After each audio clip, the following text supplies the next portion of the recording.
अभिवादन स्वीकार कीजिए ब्रजेश मिश्रा का और आप देखना शुरू कर चुके हैं द डिबेट। बहनों भाइयों, कल हरियाणा में वोट पड़ने जा रहा है।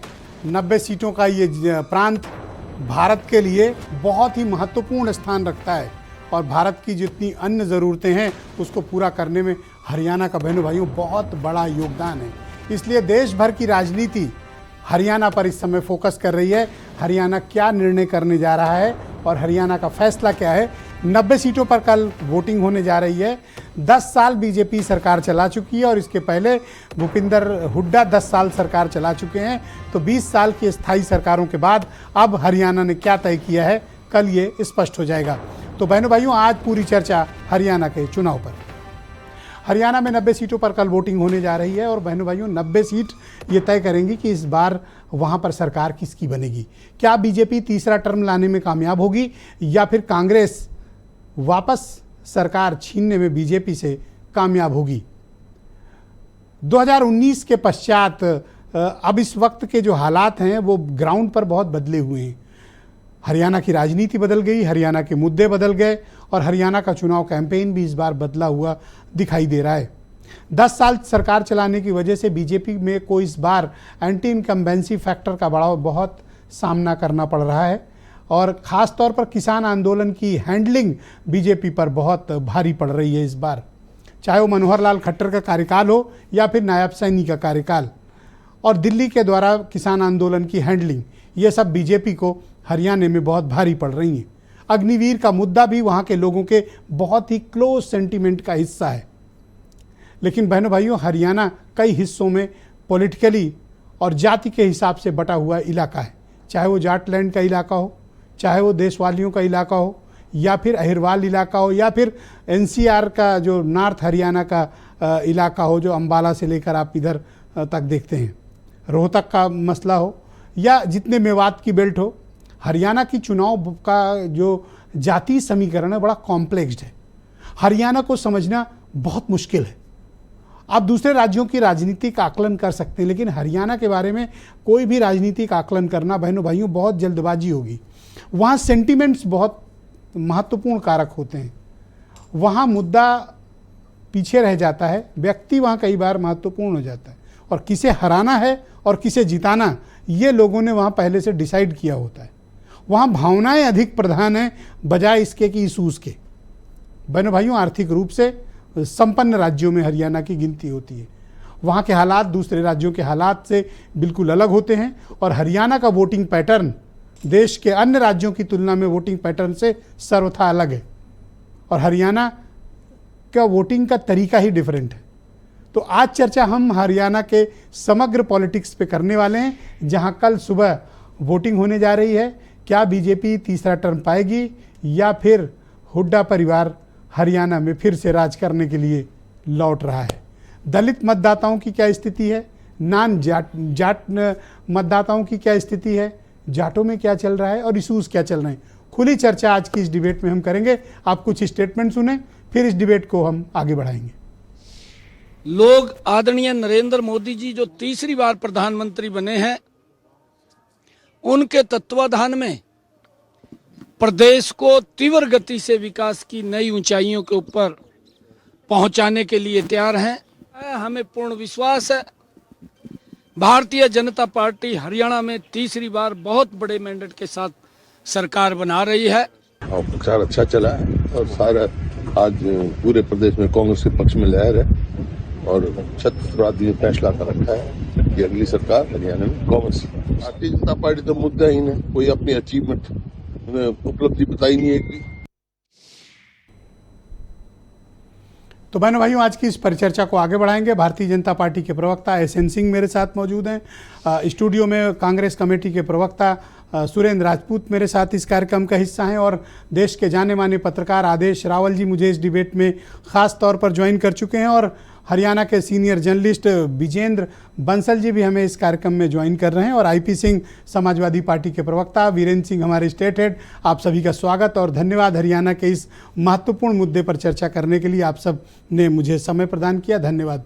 आदेश रावल जी, कार्यक्रम की शुरुआत आपसे सर करना चाहता हूं और हमें बताइए कि हरियाणा की राजनीति इस बार किस करवट बैठ रही है, हरियाणा में क्या राजनीतिक माहौल है, और कल हरियाणा जब वोट करने जा रहा है कौन से मुद्दे, कौन से इशूज और किसके पक्ष में क्या चल रहा है?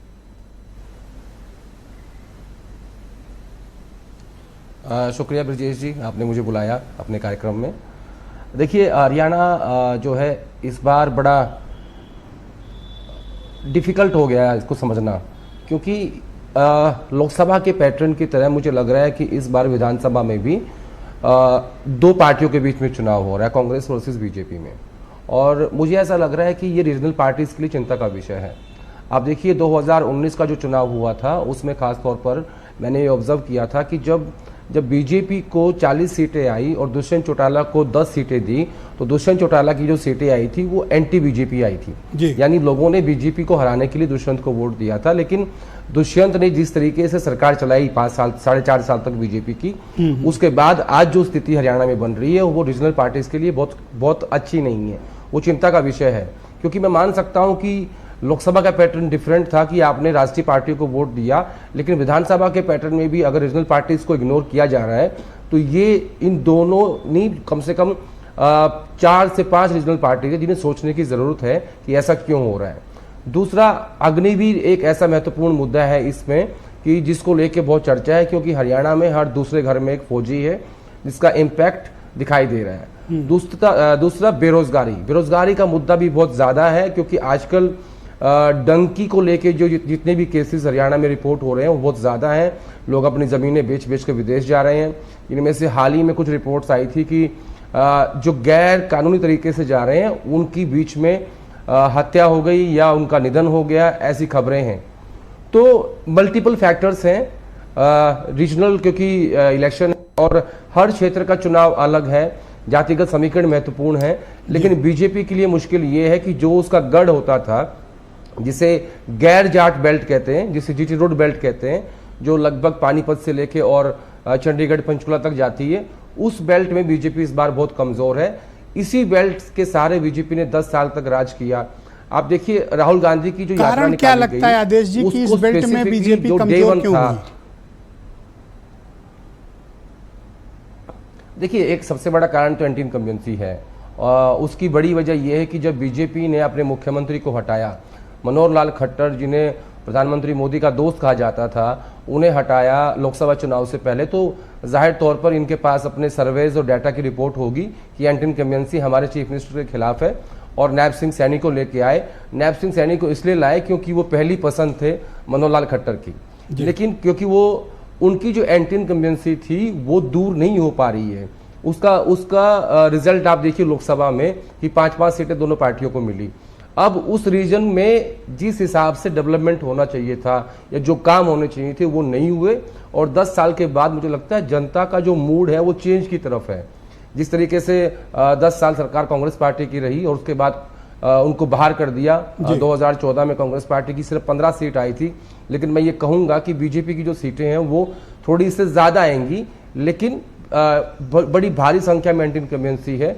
और जिसका मैंने जिक्र किया गैर जाट बेल्ट का, राहुल गांधी की यात्रा भी उसी बेल्ट से निकाली गई खास तौर पर, और 6 विधानसभा सीटों से होते हुए उन सब जगहों को टच किया जहां पे नैब सिंह सैनी चुनाव लड़ चुके हैं। 2 फैक्टर अहम है जो मेरे समक्ष लाए गए हैं, और अब एक दलित वोटों का इस बार बता रहे हैं कि कुछ अहम रोल होगा, खास तौर पर जिस तरह के दलित पॉलिटिक्स के इशू को बीजेपी ने रेज किया कांग्रेस को घेरने के लिए। फिर मैंने कल देखा कि अशोक तंवर 1 बजे कहीं बीजेपी के लिए प्रचार कर रहे थे और 2 बजे वो राहुल गांधी की एक सभा में पहुंचकर उन्होंने ज्वाइन कर लिया। तो क्या दलित वोट इस बार वहाँ कुछ बदलाव के मूड में? और दूसरा, एएसपी और जेजेपी का गठबंधन और बीएसपी और इंडियन नेशनल लोकदल का गठबंधन, इनका कोई इम्पैक्ट है? नहीं, देखिए ब्रजेश जी, कांग्रेस पार्टी का जब आप हरियाणा का इतिहास देखेंगे तो उनके पास 2 जातियों का स्ट्रॉन्ग वोट है, एक है जाट, एक है दलित। पिछले 20-22 साल से हरियाणा कांग्रेस का अध्यक्ष दलित है और इतने ही सालों से विधायक दल के नेता जाट हैं। हालांकि लोकसभा चुनाव में संविधान के मुद्दे ने जो राहुल गांधी ने रेज किया था उससे कांग्रेस पार्टी को काफी फायदा हुआ, वो आपके प्रदेश में भी हुआ, आप उससे बेहतर जानते हैं।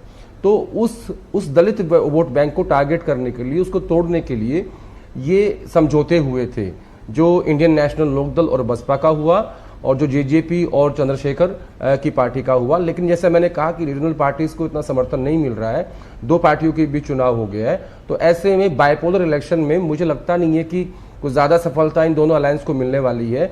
और कांग्रेस पार्टी का जो दलित वोट बैंक था, देखिए स्टार्टिंग में जब 10-12 दिन कुमारी शैलजा अपने घर से बाहर नहीं निकली तो उस वक्त बीजेपी ने उन्हें ऑफर भी दिया कि आप यहाँ पे आ जाइए। दरअसल वो सहूलियत का और एक अवसरवादिता का प्रेम था दलितों के प्रति बीजेपी का। लेकिन कांग्रेस पार्टी ने पहली बार नैरेटिव को सेट करने की पॉलिटिक्स की है। पहली बार मैंने देखा कि उन्होंने आखिर तक इंतजार किया, और जो आपको लगा कि अशोक तंवर 2 बजे भाजपा में थे और 3 बजे वो कांग्रेस पार्टी में शामिल हो गए, वो ऐसा नहीं था। वो पूरा स्क्रिप्टेड था ब्रिजेश जी। वो पहले से तय था कि उनको ये करना है। दरअसल इस बात का अंदेशा था कांग्रेस को कि कहीं ना कहीं बीजेपी एक आखिरी ट्राई करेगी कि जहां वो दलित वोट बैंक में सेंध मार सके, इसीलिए उन्होंने इस ट्रुप के इक्के को आखिर तक रोक के रखा। और 3 तारीख को जब प्रचार खत्म होने वाला था, जी किसके कैंपेन में आपको ज्यादा कलर दिख रहा है? किसका कैंपेन बीजेपी का आपको ज्यादा उत्साह से भरा लग रहा है या फिर कांग्रेस का लग रहा है? किसके कैंप में ज्यादा उत्साह आप देख रहे हैं? देखिए जाहिर तौर पर 10 साल की सत्ता है बीजेपी की, तो वहाँ ज़्यादा झगड़े हैं, वो दिखते भी हैं। और जब टिकटें बटी 67 सीट की जो पहली सूची आई थी, उसके बाद भारी विरोध बीजेपी के अंदर हुआ। ऐसा मैंने कभी नहीं देखा था कि पिछले 10 साल की बीजेपी की राजनीति में इतना विरोध सेंट्रल लीडरशिप का हुआ हो। मुझे लगता है ये फ़र्क है 303 की बीजेपी का और 240 की बीजेपी का। और कांग्रेस पार्टी ने आखिर तक बीजेपी की उस बगावत से सीखा और आखिर तक रोक रोक के टिकट बांटे। 12 तारीख लास्ट डेट ऑफ नॉमिनेशन था, 11 की सुबह तक भी इनकी लिस्ट जारी हो रही थी, तो ये एक फ़र्क था। और कांग्रेस पार्टी में जाहिर तौर पर कैंप्स हैं, झगड़े बाहर भी आए। कुमारी शैलजा ने खुल के कहा कि मुझसे बात नहीं हो रही है, मैं भी मुख्यमंत्री बन सकती हूँ, मेरे लोगों को टिकट नहीं दी गई, और वो सब चीज़ें हुई। लेकिन बीजेपी में इस तरह की बगावत होना मुझे बहुत सरप्राइजिंग लगा, क्योंकि आप देखिए, आपको याद होगा गुजरात में मुख्यमंत्री से लेके और पूरी कैबिनेट चेंज कर दी गई थी, किसी की आवाज तक नहीं निकली थी। और इधर हरियाणा में सिर्फ टिकटें बटी भी नहीं थी पूरी। ऐसे बयान आए कि आप हमें टिकट मत दीजिए, हम कांग्रेस पार्टी से ले आएंगे, और फिर उन व्यक्तियों को टिकट दिया गया। यानी आपने हाईकमांड को झुकाया अपने हिसाब से। तो ये चीजें पहली बार मुझे दिखाई दी बीजेपी के अंदर, जो मुझे थोड़ी सरप्राइजिंग लगी। कांग्रेस पार्टी में बगावत तो हमेशा से ही रहती है, आज से नहीं है। जब से मैं कांग्रेस पार्टी कवर कर रहा हूँ, वहाँ इतने खेमे हैं, हर राज्य में खेमे हैं। लोग कहते हैं कांग्रेस को विपक्ष की जरूरत ही नहीं, बड़ी बात अंदर ही बैठा है। और राहुल गांधी ने एक बात, ब्रजेश जी माफ कीजिएगा, एक बात मैं कहना चाहता हूँ। राहुल गांधी ने अपनी रैली में कहा कि हमारे नेता कई बार लड़ पड़ते हैं और मेरा काम है कि मैं उन सबको साथ लेके चलूं, उनके साथ खड़ा हो जाऊं, उनकी बातचीत कराऊं, उसको सुलझाऊं। तो जब नेता ने इस बात को एक्सेप्ट कर लिया कि हाँ हमारी पार्टी में झगड़े हैं, तो फिर आप उनके ऊपर आरोप कैसे लगाओगे? करेक्ट, थैंक यू सर, शुक्रिया। और मैं आपसे रिक्वेस्ट करूंगा कि प्लीज़ थोड़ी देर हमारे साथ और बने रहिएगा। रोहित अग्रवाल जी भी हमारे साथ, राष्ट्रीय लोकदल के प्रवक्ता हैं, हमारे साथ हैं। एसएन सिंह जी मौजूद हैं, भारतीय जनता पार्टी के लीडर। एसएन सिंह जी, स्वागत आपका और धन्यवाद। मैंने आज हरियाणा से 2 बहुत ही बेहतरीन पत्रकारों को निवेदन करके डिबेट में बुला रखा है। आप मुझे बताइए सर कि आपके कैंप में कुछ हताशा का माहौल दिख रहा है, या फिर बीजेपी को लगता है कि कोई चमत्कार होगा, या फिर आप तीसरी बार सत्ता ले आएंगे? आप कांग्रेस का मुकाबला वहां किस तरह से कर रहे हैं? नहीं ब्रिजेश जी, देखिए हमारे मित्र जो रावल जी हैं, वो कहते कहते वो बता गए कि किस तरह से कांग्रेस में भी फूट है। और फूट पे जिक्र वो कर रहे थे, तो आधी चर्चा की और आधी देखिए आपकी मेरी आवाज। मैं ठीक कर रहा हूँ, आप बोलते रहें, आप उसको कंप्लीट कर दें रावल जी की बात।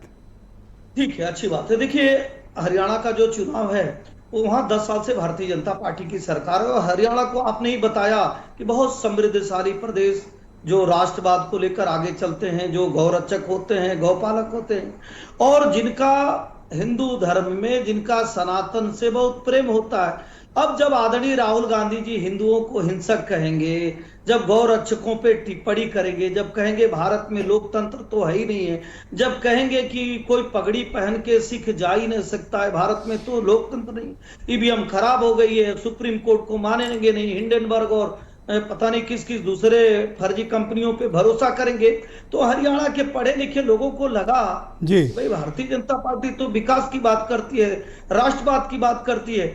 और हिमाचल जो सटे हुए हरियाणा से प्रदेश है, वो तो कांग्रेस के लोगों ने तो बहुत सारे वादे किए थे, वादे पूरे नहीं किए। इस नाते जो वादे कर रहे हैं उस पर क्यों भरोसा किया जाए? वहां तो सैलरी देने के लिए भी पैसे नहीं है, वहां तो बेरोजगारी दर सबसे ज्यादा बढ़ गई है। तो इस नाते लोगों को का जो भरोसा था वो भारतीय जनता पार्टी के पक्ष में गया। अब उन्होंने कहा दलितों पे, भाई दलितों पे अगर सर्वाधिक अत्याचार किसी की सरकार में हुआ है तो 2005 में गोहाना में और 2010 में मिर्चपुर में हुआ, और दोनों हरियाणा में हुआ, और दोनों समय में कांग्रेस की सरकार थी। इन्होंने कहा नाराजगी की बात, तो नाराजगी में हम बता दें कि अंबाला से बागी चित्रा सरवारा वो किसके हैं? कांग्रेस के हैं। पुंडूरी से जो सतबीर राणा है वो निर्दलीय चुनाव लड़ रहे हैं, किस पार्टी के हैं? वो कांग्रेस के हैं। कैथल से नरेश टाड़े, पानीपत से, सोनीपत से लगभग दर्जनों भर कांग्रेस के पूर्व विधायक, पूर्व मंत्री वो चुनाव लड़ रहे हैं। क्या तो किसको एंटी नुकसान इनकम्बेंसी पहुंचा रहा है? फैक्टर को कांग्रेस आप नुकसान लोग पहुंचा- चौथी महसूस बात- कर रहे हैं कि इस बार हरियाणा के लोग आपकी सरकार, राज्य सरकार के कामकाज से बहुत नाराज हैं? ये फैक्टर भी महत्वपूर्ण निकला है अब तक की रिपोर्ट्स में, इसको कैसे डील करेंगे आप?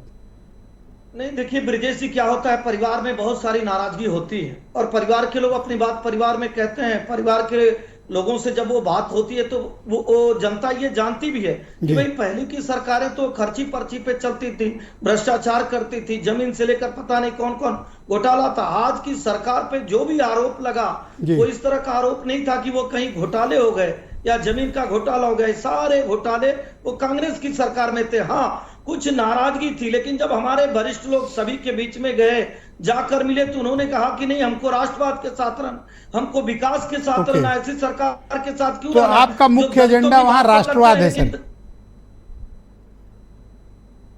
आपने कुछ पूछा विजय जी? आपका मुख्य एजेंडा राष्ट्रवाद है? एक विजय जी, एक ही साधे सब सधे, सब साधे सब जाए। विकास एक ऐसा एजेंडा है जिसको लेकर भारतीय जनता पार्टी चली, और जो आवास, बिजली, पानी, सड़क, सुरक्षा, शिक्षा, स्वास्थ्य के मानकों को पूरे संपूर्ण भारत में Bharatiya Janata thank you, party बहुत ने शुक्रिया पूरा आपका, और किया। प्लीज हमारे साथ बने रहिएगा। मैं अभी हरियाणा से कैंपेन करके लौटे सुरेंद्र राजपूत जी को भी हमने आज आमंत्रित किया हुआ है, कांग्रेस कमेटी के प्रवक्ता हैं। सुरेंद्र जी, आपका स्वागत और धन्यवाद। तो गुटबाजी बहुत ज़्यादा अभी आदेश जी बता रहे थे, तो इस गुटबाजी के साथ आप बीजेपी का मुकाबला कैसे करोगे? आदेश भाई हमारे मित्र हैं और इन्होंने सही कहा, गुटबाजी है। लोकतंत्र में गुटबाजी का तो अपना महत्व है और गुटबाजी होनी चाहिए। बहुत बढ़िया सर, हाँ, एक्सेप्ट तो कर रहा हूं। हाँ बिल्कुल, और डेडवुड नहीं होनी चाहिए कि खाता ना बही जो चचा मोदी कहे वो सही, ऐसा नहीं चलने वाला। सच बात यह कि हर आदमी को अपनी बात कहने का हक, हर आदमी को मुख्यमंत्री बनने का हक, हर आदमी को चुनाव लड़ने का हक, और हर आदमी को अपनी बात अपने बड़े से कहने का और जोरदार तरीके से कहने का हक था, है और कांग्रेस में रहेगा, क्योंकि हमारी पार्टी देश के संविधान को मानती है और लोकतंत्र को मानती है। तो गुटबाजी अपनी जगह पर है, लेकिन पार्टी जब कमरे से बाहर निकलती है, चुनाव लड़ती है, तो एक होकर के चुनाव लड़ती है। मैं अभी आ रहा हूं सर, वहां पर लगभग 7 जगहों पर प्रेस और रैलीज करके आया हूं। मैं आपको एक चीज बता दूं, वहां पर कांग्रेस से कहीं ज्यादा भारतीय जनता पार्टी के खिलाफ जनता चुनाव लड़ रही है। और जो लोग ये मतलब आपको जिताने के लिए, उनको हराने के लिए लड़ रहे हैं? मैं आपको फिर से कहता हूं, बिल्कुल हमको अच्छा, आदेश जी भी कल कह रहे थे, मैंने सुना था उनकी तो बात। मैं आपको बताऊं कि वहां पर जनता चुनाव लड़ रही है। जब ये जो लोग बात करते हैं कि कोई जाट, कोई नॉन जाट, 36 बिरादरी है, 36 बिरादरी की 36 बिरादरी हमारे साथ खड़ी हैं। हाँ, एक 37वीं बिरादरी जरूर है बेईमानों की, लुटेरों की, और जो क्या नाम है, जो मोदी जी के साथ के लोगों की, वो उनके साथ है, अपना वो रहे, हमें कोई लेना देना नहीं है। कुछ चीजें वहां पर बड़ी इंपॉर्टेंट है। वहां का नौजवान, वहां का किसान और वहां की महिला, इन तीनों की अस्मिता पर चोट भारतीय जनता पार्टी ने की। शंभू बॉर्डर पर किसान बैठा हुआ है ब्रजेश भाई। नॉन जाट वोटर्स में आप अंडर प्रेशर हैं, वहां आपका सपोर्ट कम है। अरे किसने कह दिया? आप उठाओ, निर्मल सिंह मोड़ा से लेकर के, चंद्रमोहन से लेकर के, आप क्या नाम, यमुनानगर में त्यागी, रामकुमार त्यागी से लेकर के, शशि क्या नाम वो रानी बाला से नेताओं लेकर, का नाम गिनाने से नहीं, पब्लिक ओपिनियंस और मूड। मैं पब्लिक में बता रहा हूं, नॉन जाटों में आपका पेनिट्रेशन पॉलिटिकली कम है। सर मैं खुद वहां का, मतलब मेरे खानदान भर की रिश्तेदारियां वहां हैं, मैं सहारनपुर का रहने वाला हूं, आप जानते हैं। तो मैं आपको जिम्मेवारी से कह रहा हूं कि जितनी बिरादरी हैं, सारी की सारी, अगड़ी, पिछड़ी, दलित, ठाकुर, बामन, बनिया, सारा कुछ वहां पर 36 की 36 बिरादरियां। पिछले हफ्ते आप मुझे कह रहे थे कि अरे अशोक तंवर तो ट्रेटर हैं और हम लोग तो उन्हें एकदम नहीं लेंगे। 1 घंटा पहले वो बीजेपी के साथ खड़े थे, फिर आपके मंच पे। यही सबसे बड़ी चीज, ये भी आप ही ने आपका- तो कहा था कि अशोक तंवर नहीं, ट्रेटर मैंने हैं। मैंने ये नहीं कहा था, और पिछले हफ्ते मेरी आपकी बात नहीं क्यों हुई। टेलीफोन पे बात नहीं हुई थी बिल्कुल आपकी? नहीं हुई थी। अब ये तो पलटने वाली बात आप रिकॉर्ड उठा तो लीजिए। अशोक तंवर को सेव कर लो आप सर, CDR कोई बात निकाल- नहीं, आप CDR आपके सम्मान में मैं स्वीकार नहीं, लूंगा, आप CDR लेकिन आपने निकाल तंवर लीजिए। को तब गलत कहा नहीं, था। मैंने कभी नहीं कहा अशोक तंवर को, लेकिन हाँ ये जरूर है कि अशोक तंवर ने जब कांग्रेस छोड़ी थी तब हमने उनको बहुत उल्टा भला कहा। बुरा आपने बिल्कुल कहा था, कहा सर। था, एकदम कहा था। और अशोक तो अभी तंवर- क्या अच्छे हो गए वो? आज भी अशोक तंवर से मेरी बात हुई, आज भी मैंने कहा कि अभी मैंने तुमको स्वीकार कर उसको रहे हैं, गाली- देखो। हाँ 5 साल पहले कहा था, 4 साल पहले। आज अशोक तंवर एक बेंचमार्क हो गए कि आप मेरे को बताओ कि हमारे ऊपर ये जो खट्टर साहब, हाँ खट्टर साहब बड़े बढ़िया आदमी हैं, खट्टर साहब हमारे ब्रांड एम्बेसडर हैं, और भाजपा में जहां जहां वो भाषण देते हैं वहां वहां 5-7 हजार वोट भाजपा के कम हो जाते हैं। ये अपना है, मैं आपको बताऊं, इकलौता खट्टर जी ऐसा मुख्यमंत्री है मैंने कभी नहीं देखा एक रैली जिस आदमी की ओपन नहीं हुई। वो कमरे के बंद करके, क्योंकि विरोध उसका उस शख्स का इतना ज्यादा है वहां पर कि मैं क्या बताऊं आपसे। वो किसानों को किसान नहीं मानता, शंभू बॉर्डर के लोग बैठे हुए हैं उनको किसान नहीं मांग रहे। इनकी प्रत्याशी सुनीता दुग्गल, एसएन सिंह साहब को बता दूं, सुनीता दुग्गल कह रही है खट्टर जी की, उसमें मैं माफी चाहती हूं। वहां पर तो हमारी एक बात आपने बड़ी अच्छी कही कि लोग हमको जिताने में कम, बीजेपी को हराने में ज्यादा लगे। नहीं, मैंने ये कहा कि वहां पर कांग्रेस के साथ जनता चुनाव लड़ रही है भाजपा के खिलाफ, सर। मैं ये कह रहा हूं। और हम लोग इस वक्त बहुत अच्छी स्थिति में हैं। आने वाले समय में थैंक यू सर। देखिएगा दूसरे राउंड कि में आपके अगर बाकी विचारों को हम भारतीय सम्मिलित जनता करेंगे। पार्टी दहाई बहुत भी शुक्रिया, पार कर जाए तो बड़ी बात बहुत होगी। शुक्रिया, बहुत बहुत शुक्रिया। आज डिबेट बड़ी शानदार है। मैं आईपी सिंह जी को आमंत्रित करता हूं, समाजवादी पार्टी के राष्ट्रीय प्रवक्ता हैं। आईपी सिंह जी, शुक्रिया आपका। तो इस बार का मुकाबला, विजय जी, हाँ मुझे आदेश जी, आज़ादी आप है। कुछ कहना चाह रहे थे, please Adesh ji, go ahead, बोले आप प्लीज। सर मेरी एक डिबेट और है, मुझे हाँ निकलना सर, है प्लीज। ठीक है। तो सुरेंद्र जी की बात पर कुछ कमेंट करके आप जा सकते हैं सर, आपको परमिशन मिल जाएगी जाने की। सुरेंद्र जी बहुत ईमानदार आदमी हैं, आपके सामने उन्होंने एक्सेप्ट कर लिया कि हमारे यहाँ गुटबाजी और क्या चाहिए आपको। एक मंच पे राहुल गांधी एक्सेप्ट कर रहे हैं, दूसरे पे सुरेंद्र जी एक्सेप्ट कर रहे हैं, तो अब तो जग जाहिर है। और देखिए आज जहाँ भूपेंद्र सिंह हुड्डा खड़े हुए हैं, वहाँ वो पहले भजनलाल का ऐसे ही विरोध करते थे, ऐसे ही आज कुमारी शैलजा विरोध कर रही है भूपेंद्र सिंह हुड्डा का। लेकिन क्या है जो आपने कहा कि जनता ज़्यादा हक में है बदलाव के, इनके कोई ज़्यादा इतने अच्छे कर्म नहीं है कि इनको सत्ता सौंप दी जाए। इतना ही कहना चाहता हूं। बहुत शुक्रिया आपका, बहुत बहुत धन्यवाद आदेश जी, बहुत शुक्रिया हमारे साथ जुड़ने के लिए। आप तो किसी और डिबेट में भी जाना, बहुत शुक्रिया, आपने समय दिया। मैं आईपी सिंह जी को आमंत्रित करता हूं। भाई आईपी सिंह जी, हरियाणा के कार्यक्रम में राजनीतिक तौर पर आपकी पार्टी तो मुझे दिखी नहीं, लेकिन किस तरह का माहौल और किस तरह के मुद्दे आपकी पार्टी से महसूस कर रही है? देखिए ब्रजेश जी, आज मैं हमारी पार्टी का, समाजवादी पार्टी का स्थापना दिवस है और 32वां स्थापना दिवस हम सब मना रहे हैं। मैं उत्तर प्रदेश की जनता को धन्यवाद देना चाहता हूं और अपने कार्यकर्ताओं को, नेताओं को, कि जिनके अथक प्रयास से आज समाजवादी पार्टी देश की 2024 में तीसरी सबसे बड़ी शक्ति के रूप में उभर कर आई है। माननीय अखिलेश जी का जो नेतृत्व है आज वो पूरे देश में देखा जाता है, वो तमिलनाडु में भी महसूस होता है, वो हरियाणा और कश्मीर में भी महसूस हो रहा है। अब महाराष्ट्र और झारखंड, आगे दिल्ली में भी देश की जनता उन्हें देखेगी और सुनेगी। तो समाजवादी पार्टी और उसका जो गठबंधन है, मैं समझता हूं कि जब हरियाणा की हम बात करते हैं तो हरियाणा में एक नाम ब्रजेश जी स्वर्गीय देवीलाल जी का हुआ करता था। मुझे वो दौर याद है जब हम सब विश्वविद्यालय में थे, आदरणीय सुरेंद्र जी भी विश्वविद्यालय में उस दौर में थे, और साहब 87 से 89 का वो दौर, फिर उसके बाद स्वर्गीय बीपी सिंह के साथ वो प्रधानमंत्री बने। तो एक बड़ी पहचान। और कांग्रेस अगर देखा जाए तो 75-78 वर्षों में बीजेपी को एक बार मोदी के नाम पर बहुमत उस हरियाणा में सर मिला। वो सब तो ठीक है, पर ये बताओ, आपको एक सीट भी नहीं दिया सर हरियाणा में इन लोगों ने, ये तो बड़ी ज्यादती है सर। 2000 एक सीट नहीं दी सर इन्होंने आपको, और आप इनकी जीत का गान कर रहे हो सर। एक सीट नहीं दी आपको। नहीं, देखिए हमारा गठबंधन उत्तर प्रदेश में है, हमारा गठबंधन महाराष्ट्र में बहुत मजबूत होगा, अन्य राज्यों में होगा। अब किंचित कारणों से पार्टी ने वहां चुनाव नहीं लड़ने का फैसला लिया, वो माननीय राष्ट्रीय अध्यक्ष जी का प्रिविलेज है जी। और Thank you, पार्टी निश्चित तौर से चाहती है कि हमारा गठबंधन प्रचंड बहुमत के साथ हरियाणा में दूसरे सरकार राउंड में बनाए। सर मैं आपके सबसे बाकी अहम बात जी, कि बाकी भी जो प्रधानमंत्री कुछ एक सेकंड दीजिएगा क्या कर सर, रहे हैं? मैं सेकंड राउंड में आपको बाकी टाइम दूंगा सर, उसमें कह लीजिएगा। अब दो बेहतरीन और प्रवक्ता मेरे साथ मौजूद है, मैं विजेंद्र जी से बात करूंगा, यार एक राउंड समअप करूं, उनसे मुझे बहुत ढेर सारी बातें करनी है। रोहित अग्रवाल राष्ट्रीय लोकदल के प्रवक्ता हैं इस बार। अभी आदेश जी की बात आपने रोहित सुनी, उनका कहना जो रीजनल पार्टीज़ हैं ना वहाँ पे, जैसे जेजेपी है, इंडियन नेशनल लोकदल हैं, आपकी पार्टी तो खैर चुनाव ही लड़ने वहाँ पे नहीं गई जबकि आपको लड़ना था।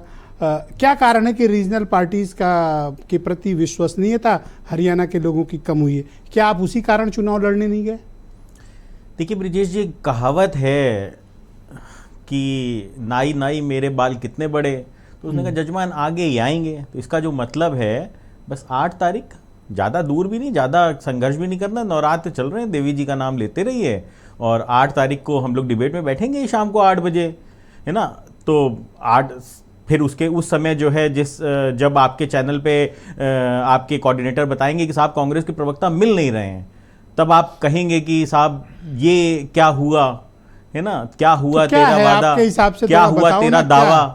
तो क्या देखिए, माहौल है फिर ये आपके तो 2014 के बाद से मुझे लगता है हर बार ऐसा ही माहौल बनता है चुनाव में कि बस 80% सीटें विपक्ष जीतने जा रहा है, और रिजल्ट जब आता है तब पता नहीं विपक्ष के प्रवक्ता कहाँ गायब हो जाते हैं, टीवी चैनल पे आने से मना कर देते हैं।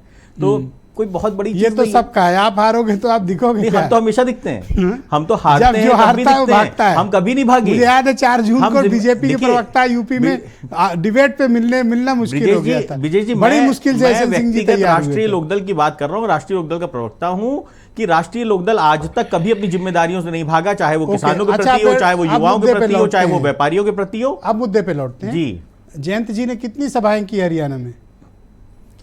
देखिए ऐसा है, माननीय जयंत चौधरी जी केंद्रीय मंत्री हैं, हम एनडीए का हिस्सा हैं, और वो अपने विभाग के कार्यक्रम में व्यस्त हैं।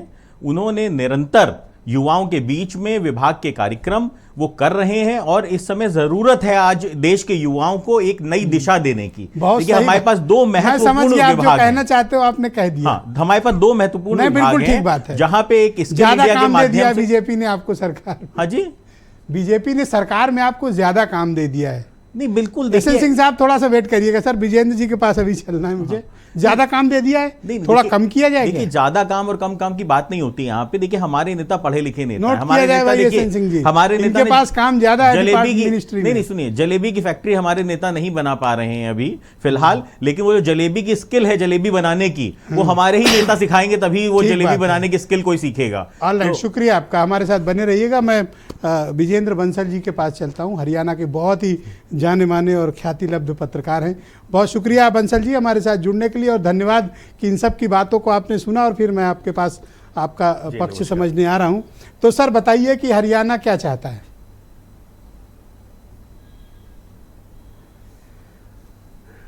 ब्रजेश जी, इस बार हरियाणा निश्चित तौर पर बदलाव की राह पर है, और उसका कई फैक्टर आप लोगों ने अभी मेरे से पूर्व सारे वक्ताओं ने बताए भी हैं, लेकिन एक मुख्य जो फैक्टर है वो है 10 साल की एंटी इनकम्बेंसी। वो एंटी इनकम्बेंसी को भारतीय जनता पार्टी ने भी समझा था जी, और यही कारण है कि 12 मार्च को उन्होंने अपने 9 साल के मुख्यमंत्री मनोहर लाल खट्टर को हटा करके नायब सिंह सैनी को बनाया। ये एंटी इनकम्बेंसी पार्टी की नहीं है, एंटी इनकम्बेंसी कुछ जगह तो व्यक्तियों की है, कुछ जगह नेताओं की है, और इस समय पूरी तरीके से यदि आप देखें तो हरियाणा एनसीआर के चारों तरफ का हिस्सा है जी, जहाँ सोनीपत है, गुड़गांव है, फरीदाबाद है।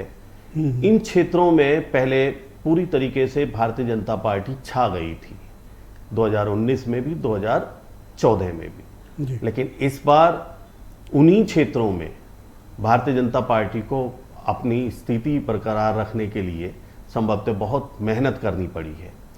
और ये जो बदलाव की बहार है, इसमें बीजेपी चाहे ये दावा करे कि भाई हम इस बार भी सरकार बना रहे हैं, तो वो सरकार तो अब ये नहीं बना पाएंगे जिस तरीके की स्थिति इस चुनाव प्रचार के क्या दौरान सिर्फ हमें एंटी दिखाई दी। इनकम्बेंसी फैक्टर है या बाकी फिर किसान आंदोलन, मुद्दे- अग्निवीर, बेरोजगारी, किसान आंदोलन की गलत हैंडलिंग और 10 साल मनोहर लाल खट्टर के 9 साल सरकार चलाने के तौर तरीके, टिकट डिस्ट्रीब्यूशन, एक अनपॉपुलैरिटी खट्टर के लिए रही हो जो पार्टी पे भारी पड़ी?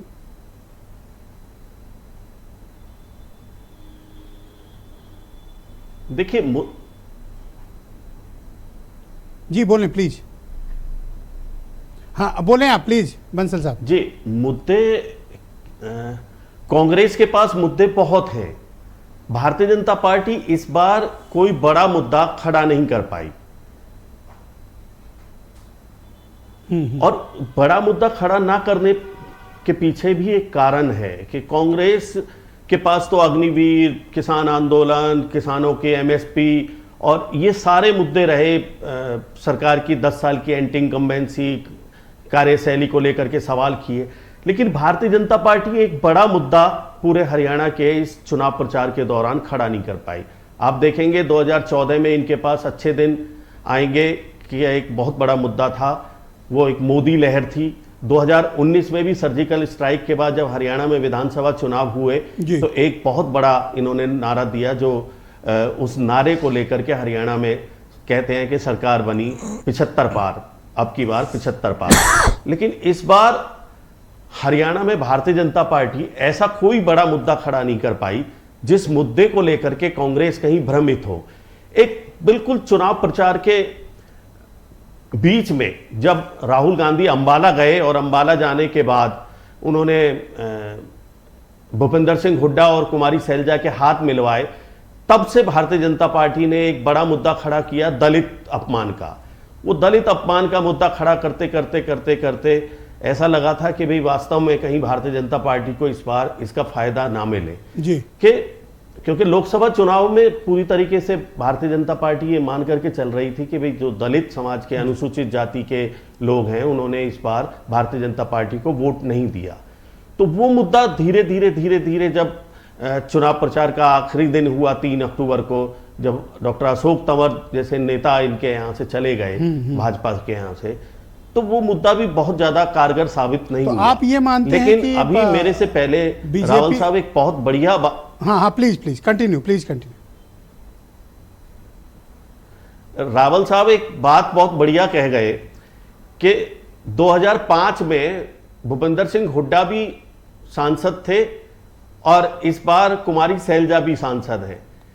अगर कांग्रेस का बहुमत आता है तो कौन मुख्यमंत्री बनेगा, ये एक बड़ा मुद्दा अभी से हरियाणा की राजनीति में खड़ा हो गया है। जी करेक्ट है सर, थैंक यू सर। हमारे साथ प्लीज जुड़े रहिएगा। वीरेंद्र सिंह जी भी हमारे स्टेट हेड कार्यक्रम में जुड़ चुके हैं। वीरेंद्र जी, कल हरियाणा वोट देने जा रहा है, क्या माहौल आपको हरियाणा के इस पूरे प्रचार अभियान की कवरेज के दौरान दिखा?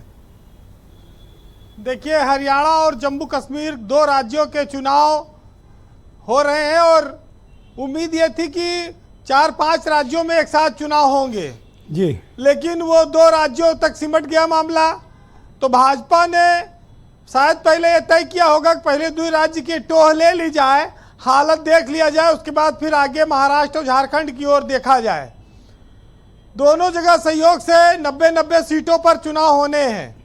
इतनी देर में जम्मू कश्मीर की चर्चा कब हुई और वहाँ पर सीधी लड़ाई भाजपा और कांग्रेस और एनसी के बीच दिखाई पड़ती है।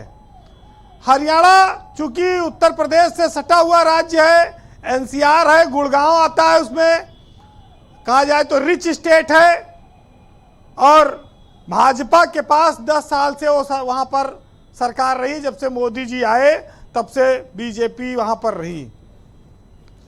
लेकिन लोकसभा का जो परिणाम है हरियाणा का, उसमें 5 भाजपा के पास है और 5 कांग्रेस के पास। तो अभी मई जून में ही चुनाव हुए हैं, 3 महीना बीता है। 3 महीने बाद क्या स्थितियां बदली हैं, ये 8 तारीख को पता लगेगा। लेकिन ये जरूर है कि हरियाणा में दलित वोट बड़ा निर्णायक है।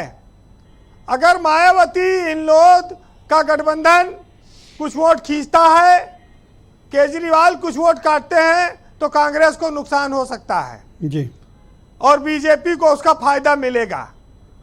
लेकिन बीजेपी अगर हारेगी तो नायब सिंह सैनी की वजह से नहीं हारेगी, वो खट्टर की वजह से हारेगी।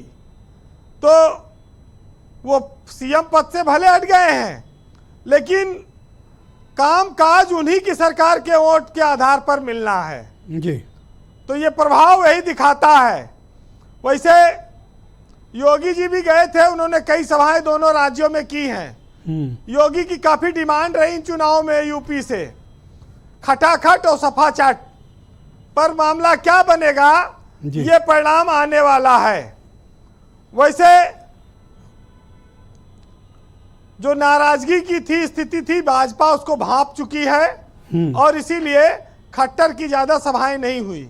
लेकिन भाजपा ने एक होशियारी की कि ज्यादा बड़ी बड़ी सभाओं पे उसने फोकस नहीं किया है, छोटे छोटी सभाएं की हैं नेताओं की, और जमीन स्तर पर कोशिश की है कि माहौल को बनाए रखा जाए और खट्टर का इस्तेमाल कम हो।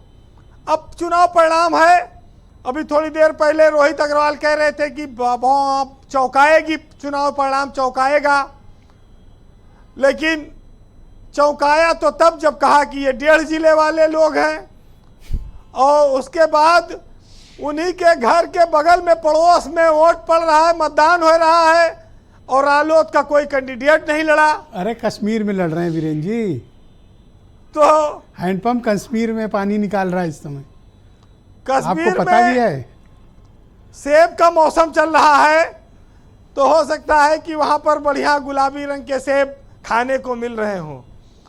लेकिन ये जरूर है कि शैलजा का बगावती तेवर हाथ मिलवा दिया गया हो, लेकिन उन्होंने मुख्यमंत्री पद की अपनी दावेदारी नहीं छोड़ी है अगर सरकार में वो आते हैं तो जी। तो बहुत सारे फैक्टर हैं। कंक्लूड कर वीरेन जी, थोड़ा वक्त की भी कमी है जी। देखिए, हम लोग तो पत्रकार लोग हैं, न इधर न उधर। काका हाथरसी ने लिखा है कि प्रजातंत्र के पेड़ पर कौआ करे किलोल और टेप रिकॉर्डर में भरे चमगादड़ के बोल। तो नेताओं का जो हाल है वो आप जानते हैं, यहाँ कुछ और कहेंगे, वहाँ कुछ और कहेंगे, वहाँ अलग अलग सबकी अलग अलग भाषाएं हो जाती हैं। तो इस पर एक साहित्यकार ने लिखा है, सुनिएगा, कि यहाँ कुछ और कहता है, वहाँ कुछ और कहता है, हकीकत कुछ है लेकिन दास्तां कुछ और कहता है, और कली से ताजगी फूलों से खुशबू हो गई गायब, चमन कुछ और कहता है, बागबा कुछ और कहता है। वाह, थैंक यू वीरेन जी, बहुत शुक्रिया।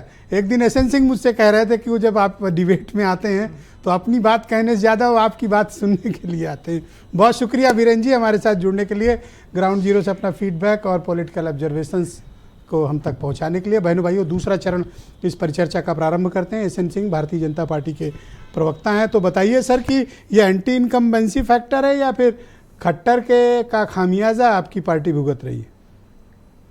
देखिए, बीरेन जी ने बहुत अच्छी बात कही कि यहाँ कुछ और कहता है, वहाँ कुछ और कहता है, और इसी नाते जनता देखी कि भैया ये तो कहते हैं किसान और संविधान दो ही बात की प्रवक्ता कांग्रेस, और किसानों पे तो कर्नाटक में बड़े अत्याचार हुए, 1200 किसान खुदकशी कर लिए, लेकिन वहां पे किसान नहीं है, किसान पश्चिम बंगाल में नहीं, किसान पंजाब में नहीं है, और किसान जहां जहां झारखंड में नहीं है। किसानों की चर्चा केवल उत्तर प्रदेश और बॉर्डर पर करेंगे। तो ये लोग देखिए कि कहते कुछ और है, करते।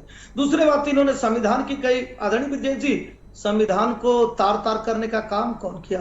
370 लगाने का कार्य कौन किया?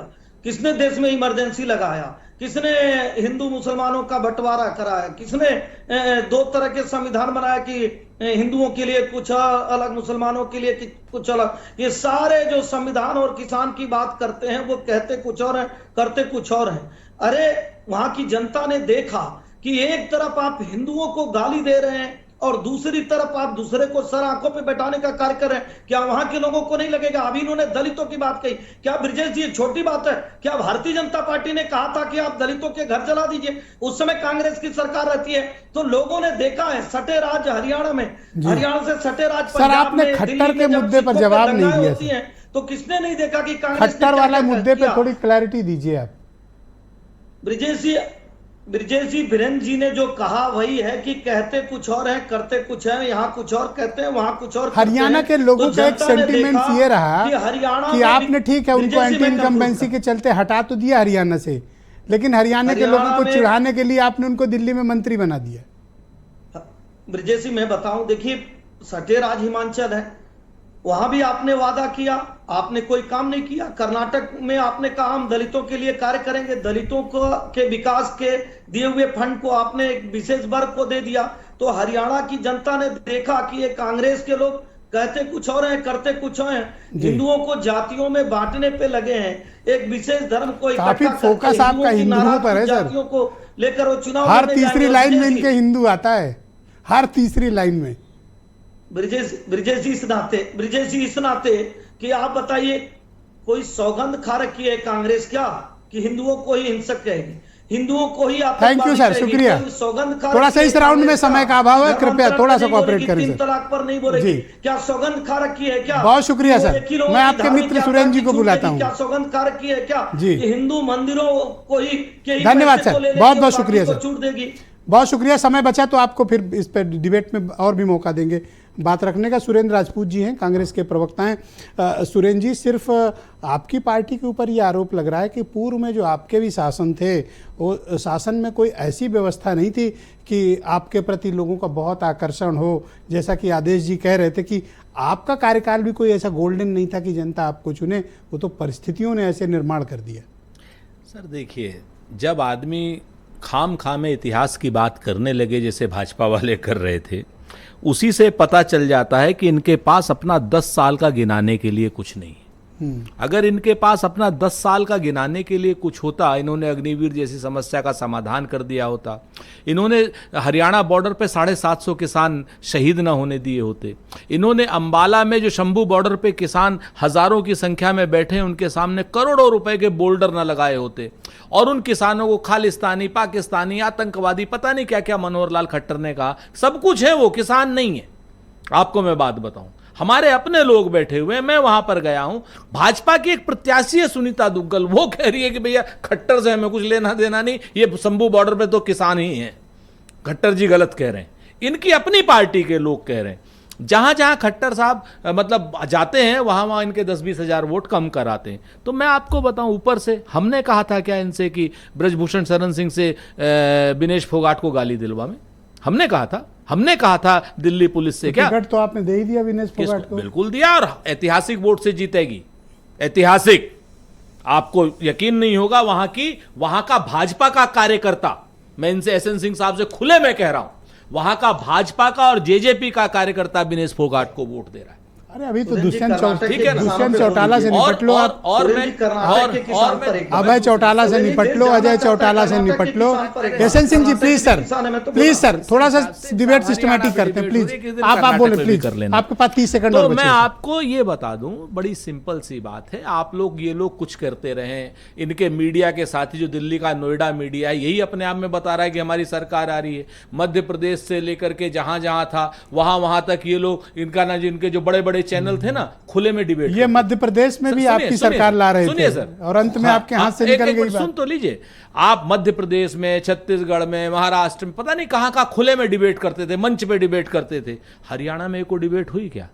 नरेंद्र मोदी जी ने क्या रैली की पिछली बार अभी आप मुझे बताओ कि 18 रैली किए थे। Indian national Lokdal, JJP, Azad Samaj party, इन सब से कैसे लड़ोगे? किनसे? इनसे लड़ने की जरूरत ही नहीं है, चुनाव 2 ध्रुवी है वहां। अरे दुष्यंत चौटाला कोई पॉपुलर लीडर है, मैं आपको जिम्मेवारी से कहता हूं, कोई जिसको कहते हैं ना, क्यों पड़े हो चक्कर में, कोई नहीं है टक्कर में। बंसल जी बता रहे थे कि टॉप 3 में रहना भी दुष्यंत चौटाला का इस बार अपनी सीट मुश्किल है। दुष्यंत ने जो सबसे बड़ी गलती करी कि दुष्यंत चुनाव लड़के आया था भाजपा के खिलाफ, और भाजपा ही ज्वाइन कर ली उसने। तो आप सरकार बनाने की स्थिति में नहीं थे ना, कितनी 25 सीटें थी ना। आप कहां 31 थी? सॉरी, हमारी एक बात सुन लीजिए सर, तो आपके साथ आते भी तो कहां बना पाते? बन गई थी हमारी। कैसे बनती? वो 31 + 10 41 ही तो हुए। अरे सर अब वो मत करिए, उसके बाद फिर ये जितने निर्दल थे ना, गोपाल कांडा, टांडा वांडा, जितने अच्छा हाका लगाने वाले थे आप छोड़ दो उसको। मैं आपको दूसरी एक खाली मैं जम्मू कश्मीर की बात खाली, क्योंकि आप जम्मू कश्मीर पे बतिया ही नहीं रहे। अरे सर ठीक है, आईपी सिंह जी को आमंत्रित आपकी करते इच्छा हैं। भाई। समय बचा तो देंगे हाँ, आपको, हाँ, सब अरे फिर नहीं बात सर, करेंगे। वो ये झुंझुना आप सबको दे रहे हैं। किसको? अभी एसएन सिंह को भी दिया, अब हमको भी दे रहे हैं। चलो भाजपा कोई कांग्रेस तो है को जो आप बराबर। दोनों को झुंझुना दे सकता है, ये तो मेरिट की बात है कि आप दोनों को नहीं, कोई हम तो झुंझुना। आपसे वैसे ही पा लेते हैं सर झुंझुना। ओके, आईपी सिंह जी आप मुझे बताओ सर कि ये जो रीजनल पार्टीज हैं, दुष्यंत चौटाला वाली या इंडियन नेशनल लोकदल है जिसके साथ बीएसपी है, तो वहाँ दलित वोटों के लिए अलायंस दो बड़े तैयार हुए हैं। एक जेजेपी वाला जिसके साथ चंद्रशेखर हैं, एक मायावती के साथ इंडियन नेशनल लोकदल है। सर इतना आसान थोड़ी है कि दलित वोट मिल जाएगा, वो तो बटेगा सर 3 हिस्सों में। देखिए, देश की जनता ने तय कर लिया कि बीजेपी का पूरे देश से सफाया करना है। 2024 के लोकसभा चुनाव में एक भ्रम बीजेपी ने पैदा किया। उस भ्रम में जनता इनको कुछ सीटें दे दी और 79 सीटें बीजेपी बेईमानी करके देश भर में जीत के सरकार तो बना ली है बैसाखी की। लेकिन अब पोल खुल गई है। अब बीजेपी महंगाई पर बात नहीं करती, अब बीजेपी शिक्षा पर बात नहीं करती है, अब नहीं कहती कि कमर तोड़ महंगाई है और अब की बार मोदी सरकार बहुत हुई पेट्रोल डीजल की मार। ये सब बातें बीजेपी ने सतही तौर पर बंद कर दिया। आज जरूरत किसकी है? गोपाल कांडा। वो गोपाल कांडा जो एयर होस्टेस के मर्डर के केस में महीनों 1.5-2 साल वो जेल में रहा, उसके खिलाफ अपने प्रत्याशी को वापस ले लेना। राम रहीम बलात्कारी बाबा को बार बार जेल से बाहर भेजा जाता है जिससे बीजेपी की मदद कर सके। ये तमाम साम दाम दंड भेद करने के बाद भी बीजेपी हरियाणा में माहौल नहीं बना पाई है और बीजेपी इतनी डरी हुई है कि जो 1 नेशन 1 इलेक्शन की बात करती थी, 4 राज्यों का चुनाव था, दो राज्यों को छोड़ दिया। आरएलडी वाले बता रहे थे कि और इन दोनों राज्यों में हरियाणा और कश्मीर में पूरी तरह बीजेपी का सफाया होने जा रहा है। और आगे सर ये आरएलडी वाले बता रहे थे कि मंत्री जी काफी व्यस्त हैं मिनिस्ट्री में, इस कारण समय नहीं दे पाए, स्किल काफी डेवलप करवा रहे हैं। मैं क्यों नहीं गए ये वहां पे? मैं ऐसा जिसके साथ हमारे गठबंधन रहे मैं टिप्पणी नहीं करूंगा, लेकिन बीजेपी के नेताओं ने बहुत गलत बयानबाजी करी। और जिस श्री जैन चौधरी के साथ हम उत्तर प्रदेश में चुनाव लड़ रहे थे, पूरब भी आ रहे थे और सेंट्रल यूपी भी आ रहे थे, उनको कहा 1.5 जिले का नेता है और एक ने तो कहा साहब कुल 2.5-3 लाख मतदाताओं के नेता हैं। ये दुर्भाग्यपूर्ण। तो भैया दिल्ली लखनऊ में मंत्री बने हैं, इतना तो बर्दाश्त करना ही पड़ेगा ना, इसमें क्या हमारे साथ थे, राजस्थान थोड़ा बर्दाश्त करना पड़ता है। इस बार पॉलिटिक्स में सर बर्दाश्त करना जाट बाहुल्य क्षेत्रों में बीजेपी ने कार्यक्रम तक नहीं लगाया। सवाल ये है कि बीजेपी ने जिसका समर्थन लिया है उन बस आईपी सिंह जी 2 गेस्ट, वो एसएन सिंह जी 2 गेस्ट और बच्चे बताता हूं। Thank you sir, IP Singh ji शुक्रिया, बहुत शुक्रिया सर। थोड़ा सा वक्त की कमी, आज सहयोग कर दें। और जैन चौधरी वाला इशू आपने रेस किया कि उनकी सभाएं क्यों नहीं लगी, तो चिंता का विषय है। रोहित अग्रवाल मेरे साथ राष्ट्रीय लोकदल के प्रवक्ता मौजूद हैं। तो बताइए भाई रोहित जी की बीजेपी की स्ट्रेंथ क्या है? क्या मनोहर लाल खट्टर के कामकाज का तरीका बीजेपी को नुकसान कर गया, इस कारण जाटों के एक बहुत बड़े वर्ग में नाराजगी है बीजेपी को लेके? देखिए ब्रिजेश जी, आपके डिबेट ने ही सिद्ध कर दिया कि बीजेपी की स्ट्रेंथ क्या है, क्योंकि आपके डिबेट में विपक्षी नेता यहाँ पे जितने बैठे हैं, हरियाणा के हिसाब से विपक्षी मैं कह रहा हूँ, खैर यूपी में भी विपक्षी हैं और देश में भी विपक्षी ही हैं वो, तो विपक्षी नेता जितने बैठे हैं उनको दलित वोट की चिंता है, सिर्फ दलितों की चिंता नहीं है, किसी को दलितों की चिंता नहीं है। आपका डिबेट पूरा रिवाइंड करा के देख लीजिए आर्काइव में, और पूरे के पूरे डिबेट पे जो विपक्षी नेता आपके डिबेट में हैं, उन्होंने सिर्फ और सिर्फ जाति की बात की है कि कैसे जाति विभाजन करके वो जीतना चाहते हैं। देश की जनता समझदार है, 50-50 साल जो लोग राज करके चले गए, आज वो किसानों की बात करें, किसानों की दुर्दशा की बात करें। अरे तुम क्या कर रहे थे भैया? 50 साल तक जब राज कर रहे थे, किसानों की स्थिति क्यों नहीं सुधार दी तुमने? तो ये देखिए ये हरियाणा वाले- आईपी सिंह ने, देखिए वो बात मैंने रोका था उनको, ये 1.5 जिला 1 जिला कर रहे थे। मैंने तो कहा बहुत सी बातें बर्दाश्त करनी पड़ती हैं भाई, गठबंधन में है तो आपको थोड़ा बहुत तो सहना पड़ेगा। देखिए ऐसा है, मुझे तो नहीं पता किसने 1.5 जिले और 2 जिले की बात की, परंतु ये सही है कि आईपी सिंह जी को ना थोड़ा सा जो है बढ़ाना चाहिए अपना, कहीं ना कहीं जो भी वो मीडिया देखते हैं उसको थोड़ा बेहतर और करना चाहिए, तो उनको पता चलेगा कि कांग्रेस ने किस तरीके से उनको बताया था कि समाजवादी पार्टी की कोई हैसियत नहीं है हरियाणा में, उनको हम 1 सीट नहीं देंगे।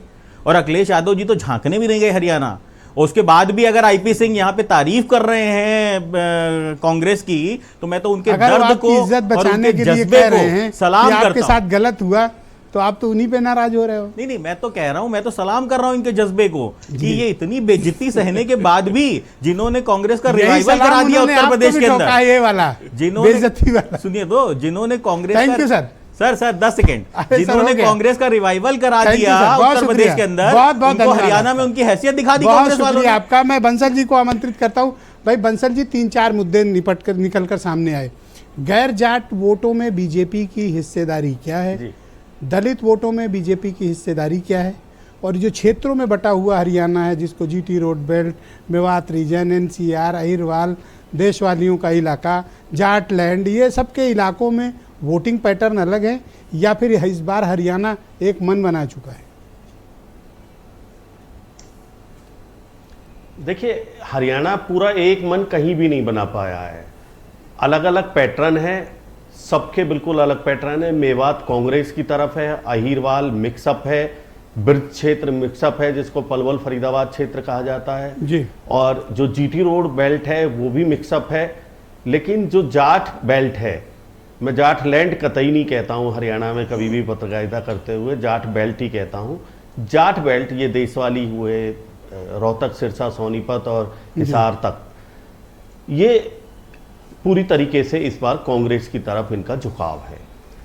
तो ये कहा जा सकता है कि हरियाणा में कांग्रेस को जाट सबसे पहले जिता रहे हैं। आपने बात की दलितों की, तो दलितों का काम तो पहले ही भारतीय जनता पार्टी एक तरीके से भारतीय जनता पार्टी के लिए हो चुका है कि इंडियन नेशनल लोकदल के साथ बहुजन समाज पार्टी गठबंधन में चुनाव लड़ रही है और आजाद समाज पार्टी जननायक जनता पार्टी के साथ चुनाव लड़ रही है।